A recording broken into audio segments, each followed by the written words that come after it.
je suis bien sûr à la Bastide. C'est une anecdote. Quand j'étais à la Bastide et que j'avais mon appartement, et là, ça se passe en plein après-midi. Alors là, par contre, on était un paquet. On était toute la bande comme d'habitude. On se réunit comme d'habitude en début d'après-midi. Ils arrivent tous les uns après les autres chez moi. Alors, en premier, il y a Christian qui était là. Bon, lui, il était déjà arrivé. Bruno, ce qu'on attendait, vous savez qu'elle arrive, puis tous les autres qui se raboulent. Il y avait Jean, Fred, puis bon, d'autres jeunes qui accompagnaient beaucoup. Je ne me rappelle plus les noms de beaucoup. Les seuls que je me rappelle beaucoup, c'était Christian et Bruno, qui étaient mes deux meilleurs potes, quoi, en fait, à la Bastide. Après, j'avais Jean et Fred, à chaque fois, eux, ils venaient sans arrêt aussi. Mais il y en avait d'autres qui venaient, je sais plus les noms. Il y en a un, je crois qu'il s'appelait Mathias, je sais plus. Vicente, il y avait. Bon, bref, il y en avait plusieurs. Mais bon, qui venaient pas tout le temps. Bref, on était pas mal. Je sais plus combien on était. Et il faisait beau. Et puis on se dit, mais qu'est-ce qu'on pourrait faire? Oh, bien sûr, tous les jeunes fumaient à la Bastide, faut pas rêver, hein. Tout le monde fumait. Puis aussi, tout le monde venait chez moi, parce qu'ils savaient que là, ils allaient pouvoir fumer aussi. Après, c'est une autre époque, hein. Aujourd'hui, tout a changé. Quoique aujourd'hui, j'ai remarqué que j'ai entendu à droite, à gauche, j'écoute moi souvent. Apparemment, c'est pire qu'à l'époque. Apparemment, il y a beaucoup plus de jeunes qui fument aujourd'hui qu'avant. Bon, bref, on s'en fout. Donc, on fume un peu, on est bien, puis on se dit qu'est-ce qu'on pourrait faire. Moi, je savais pas trop. J'avais pas tellement envie de rester enfermé. Il faisait beau, il y avait un beau soleil et tout. Ouais, tant pis, c'était l'après-midi. Je dis, on va faire un tour, on prend les meules, puis oui, on trace, quand on prend les meules, puis on va se balader par là. Chemin de campagne, je sais pas, on va quelque part. Puis il y a des jeunes, je sais plus qui c'est qui a dit. Elle m'a dit, ouais, si on allait là-bas, il y a un endroit que je connais, un champ et tout. Bon, pourquoi pas, allez, go. Nous voilà tous partis. Tout le monde, moi, on sort de l'appart, je ferme, on prend tous nos meules et on commence à partir à je sais pas combien de mobilettes. Et on trace et on arrive à un chemin de campagne, à un moment donné on prend un chemin de terre. Et là il y a un champ, on s'arrête tous. Le mec qui nous avait dit, il a dit ouais c'est ici.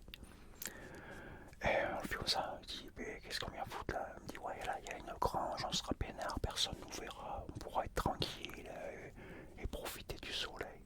Oh, je me suis dit ouais pourquoi pas, ouais. Puis on se dit ouais mais c'est à qui ça appartient à qui? Et l'autre il me dit ouais non t'inquiète je connais, c'est un ami à mes parents et tout. Bon, c'était un fermier. Bon ok, on passe par-dessus la barrière c'est pas un portail, mais c'est une espèce de barrière en bois qui peut s'ouvrir. Bon, tu vois à peu près comment c'est quand dans les champs. Et on rentre, et puis on se met dans l'herbe tranquille. Alors, il y avait une grange, et il y avait des boules de foin. Tu vois ce que c'est, hein, les grosses boules là, les grosses boules de foin, il y avait ça. Puis on voyait un ou deux moutons, il y avait des moutons. Il y avait un ou deux moutons comme ça dans le truc. Bon, pas de vache. Bon, on s'installe et puis on commence à délirer. On fume bien sûr. Les copains commencent à rouler, pas d'attaque, et puis on commence à fumer. Puis on part dans des délires, à faire des trucs. À un moment donné, on sort à Jean. C'est à Jean. C'est Christian qui lui dit ouais, je te file. C'était 10 francs ou 5 francs. On était en francs à cette époque-là encore. Et il dit, oh, je te file 5 francs ou 10 francs, pas cap que tu manges vers de terre. Il bataillait dans la terre, il avait chopé un ver de terre. Et l'autre il dit, ouais, pas de problème. Il lui donne un ver de terre, rien que pour avoir 5 francs, ou même ou 10 francs, je crois que c'était. Il t'a avalé le ver de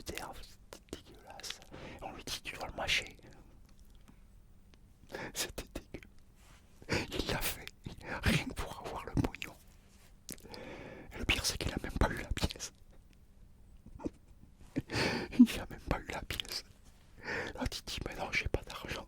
Je voulais juste voir si t'allais le faire. Mais bon, comme il était à moitié défoncé, il en a pas tenu rancune. Après, je sais plus, on a fait des conneries encore. Et après, il y en a un qui a eu la bonne idée, qui s'est dit, et si on essayait de monter sur les boules et de rester en équilibre dessus, et il voulait faire comme dans les cirques où tu avances et que tu fais avancer la boule, c'est quand ils montent sur les ballons et qu'ils font avancer les ballons en marchant dessus. Il voulait faire la même chose avec une grosse boule de foin. Et ces boules de foin, ils sont immenses, on les connaissait énormes. Comme on était tous à moitié défoncés, pourquoi pas. Puis on commence à délirer, chacun son tour, on monte dessus, puis on essaye de batailler. La boule, elle bougeait pas d'un chouïa. Et on bataillait pendant un moment comme ça dessus. On délirait, on se cassait la figure, on sautait les uns sur les autres, du grand n'importe quoi, c'était un vrai foutoir. Et à un moment donné, il y en a un qui monte, je sais plus lequel c'était. Et il y a Jean, celui qui avait mangé le verre.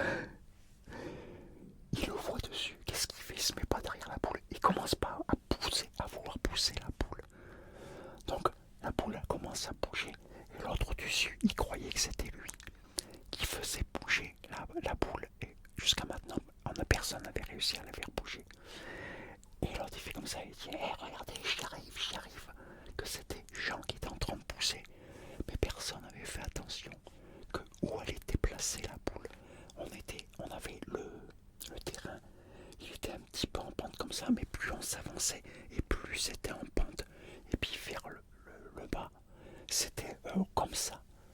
Et le fait qu'il a bougé la boule, elle a bougé sur plusieurs mètres. Et elle a commencé à prendre la vitesse. L'autre, il s'est vite éjecté parce que s'il serait tombé devant, la boule lui roulait dessus. Là, il se faisait écraser par la boule. Alors, je sais pas combien ça pèse, mais à mon avis, ça doit peser très lourd. Je crois qu'il aurait été gravement blessé, à mon avis. Et du coup, la boule, elle est partie. Et là, impossible. Alors, il y en a quelques-uns qui ont essayé de l'arrêter. Tu peux rien faire. La boule, elle est partie. Ce massacre, elle est descendue. Le truc, on a dit, oh là là.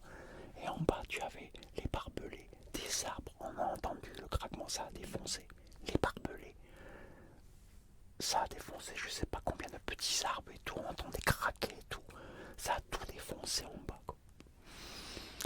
Par contre, c'est le fermier, quand il a dû découvrir ça, je sais pas, le jour même s'il a été ou le lendemain, il a dû avoir les boules, quelque chose. Mais bon, personne n'a jamais su que c'était nous. Et c'est pas fini.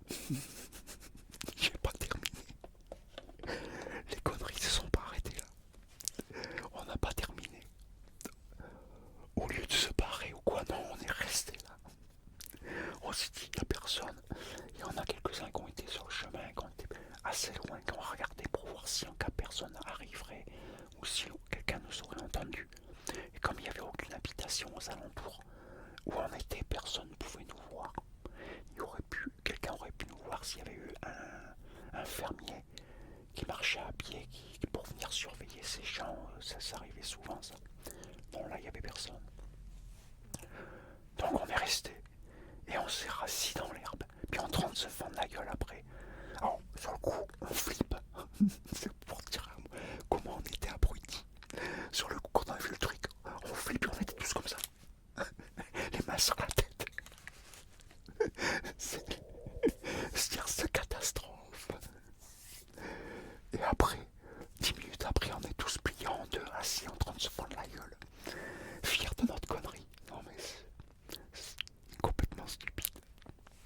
Mais on avait bien rigolé quand même. Bon, on était jeunes. Et comme je dis, ça s'arrête pas là. Alors je sais pas combien de temps on est resté, un peu plus. On était encore un peu plus éméchés bien sûr parce qu'on avait continué à fumer. Et je sais pas, il y en a deux, trois. Alors il y a Christian qui était dans l'eau là.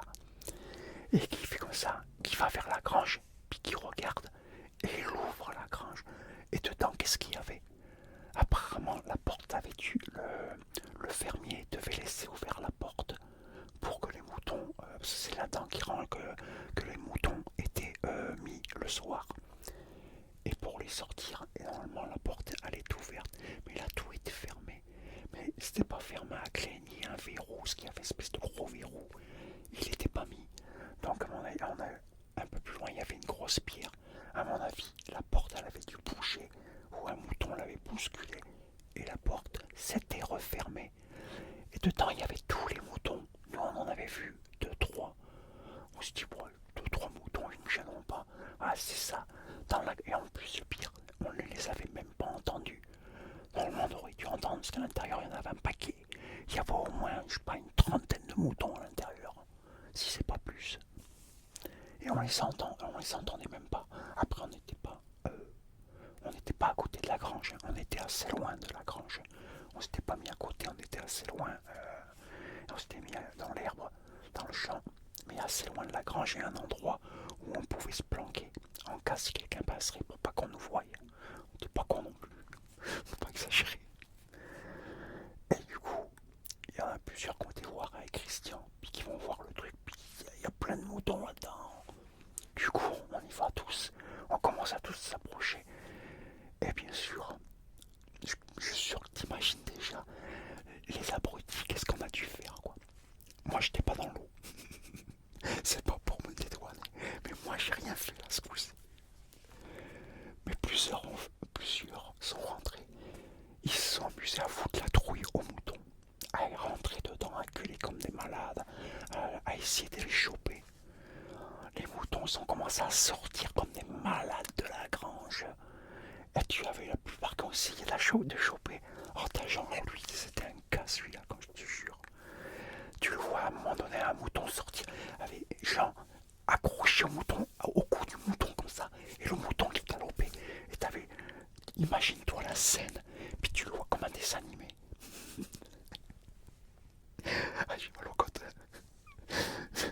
C'est sûr, c'est comme un dessin animé. Imagine la scène, le mouton qui sort, ah ouais, l'autre accroché au cou, mais pas par-dessus, juste au cou, et puis ses jambes qui traînent par derrière.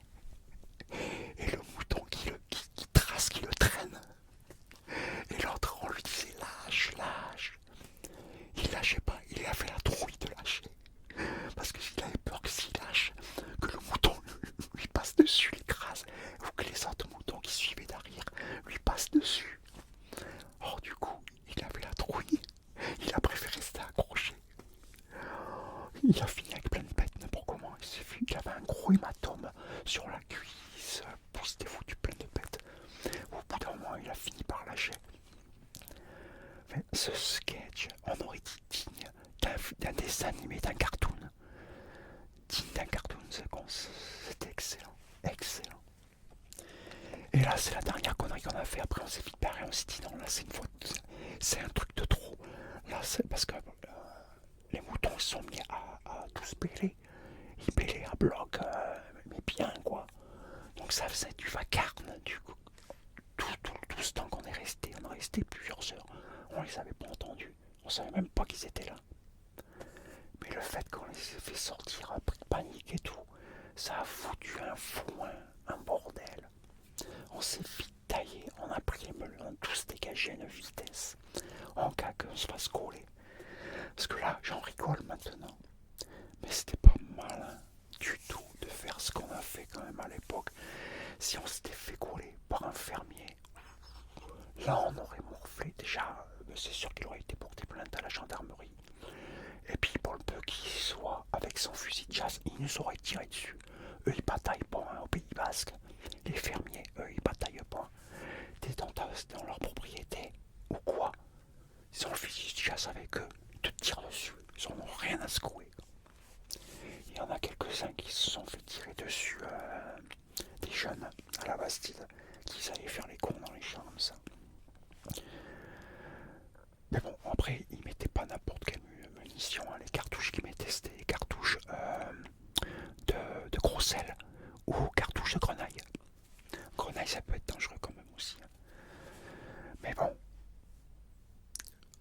pas à faire du tout. Faut pas faire. Et du coup, on est rentré à la Bastide et au retour à l'appartement.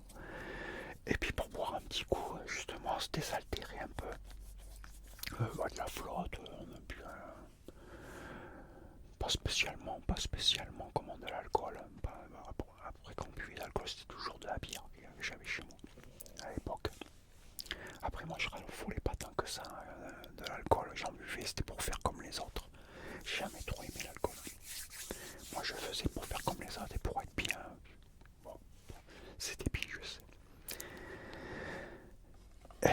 Et puis bon bah on est rentré à l'appart et puis on a remémoré notre après-midi de toutes les conneries qu'on avait pu faire et puis on est resté encore 1 heure là à l'appart en train de rigoler, en train de délirer.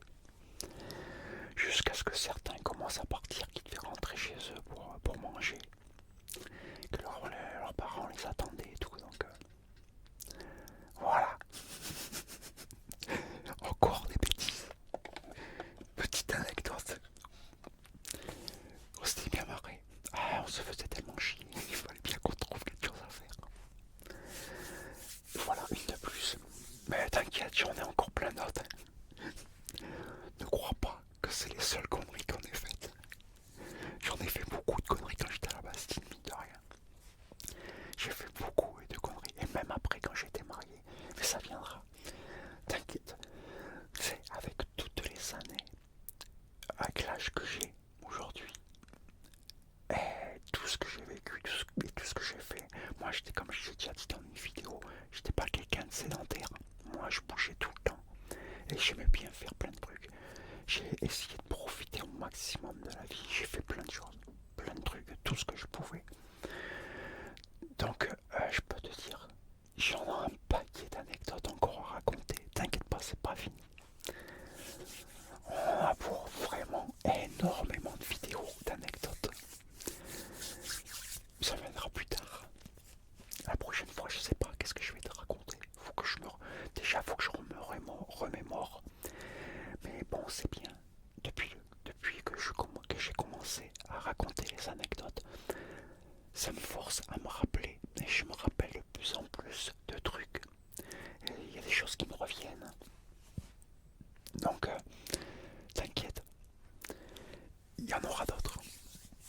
En tout cas, moi j'espère que ça t'a plu, que t'as passé un bon moment en ma compagnie, que ça t'a détendu, ou relaxé, ou que ça t'a fait rire, je sais pas. À chaque fois que t'écoutes une anecdote que je te raconte, mets-toi à ma place. Tu te mets à ma place comme si c'était toi qui le vivais. Ça va encore te faire encore plus rire. En tout cas, moi je te dis à très bientôt pour une nouvelle vidéo. Et en attendant, porte-toi bien et surtout prends soin de toi, car c'est vrai